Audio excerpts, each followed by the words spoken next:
ಸಾರ್ವತ್ರಿಕ ಲೋಕಸಭಾ ಚುನಾವಣೆಗೆ ದಿನಾಂಕ ಘೋಷಣೆ ಆಗ್ತಾ ಇದ್ದ ಹಾಗೆ ದೇಶವ್ಯಾಪಿ ನೀತಿ ಸಂಹಿತೆ ಜಾರಿಯಾಗಿದೆ. ಅರ್ಥಾತ್ ಕೋಡ್ ಆಫ್ ಕಂಡಕ್ಟ್ ಜಾರಿಯಾಗಿರುವಂತಹದ್ದು.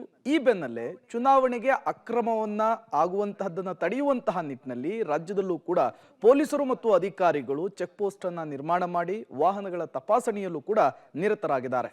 ಈ ಸಂದರ್ಭದಲ್ಲಿ ಲಕ್ಷ ಹಣವನ್ನ ಪೊಲೀಸರು ಸೀಸ್ ಮಾಡಿದ್ದಾರೆ. ಹಾಗಾದ್ರೆ ರಾಜ್ಯದಲ್ಲಿ ಯಾವ್ಯಾವ ಭಾಗದಲ್ಲಿ ಪೊಲೀಸರು ಇವತ್ತು ಹಣ ಸೀಸ್ ಮಾಡಿದ್ರು, ಅದರ ಕಂಪ್ಲೀಟ್ ಡೀಟೇಲ್ಸ್ ನಿಮ್ಮ ಮುಂದೆ.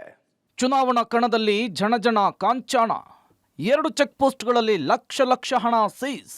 ಲೋಕಸಭಾ ಚುನಾವಣೆಗೆ ಈಗಾಗಲೇ ದಿನಾಂಕ ಘೋಷಣೆಯಾಗಿದೆ. ಈ ಬೆನ್ನಲ್ಲೇ ಚುನಾವಣೆಗೆ ಖರ್ಚು ಮಾಡಲು ಜನ ಕಾಂಚಾಣದ ಸದ್ದು ಕೂಡ ಜೋರಾಗಿದೆ.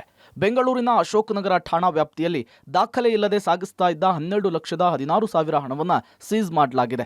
ತಡರಾತ್ರಿ ಚೆಕ್ಪೋಸ್ಟ್ನಲ್ಲಿ ಉದ್ಯಮಿ ನಾರಾಯಣ್ ಹಣ ಸಾಗಿಸ್ತಾ ಇದ್ದಾಗ ಪೊಲೀಸರು ವಶಕ್ಕೆ ಪಡೆದಿದ್ದಾರೆ.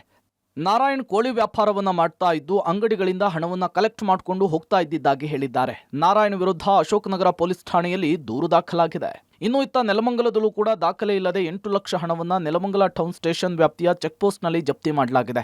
ಶಿವಮೊಗ್ಗ ಮೂಲದ ದಂಪತಿ ತಮಿಳುನಾಡಿನ ಸೇಲಂನಲ್ಲಿ ಇಕ್ಕಟ್ಟಿಗೆ ಸಿಲುಕೊಂಡಿದ್ರು.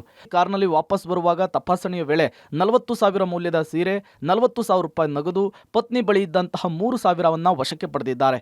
ಮದುವೆ ಆಮಂತ್ರಣ ಪತ್ರಿಕೆ ತೋರಿಸಿದ್ರೂ ಕೂಡ ಅಧಿಕಾರಿಗಳು ಒಪ್ಪಿಲ್ಲ. ಒಟ್ನಲ್ಲಿ ಚುನಾವಣಾ ನೀತಿ ಸಂಹಿತೆ ಜಾರಿಯಾಗಿರುವುದರಿಂದ ಎಲ್ಲೆಡೆ ಹದ್ದಿನ ಕಣ್ಣಿಡಲಾಗಿದೆ.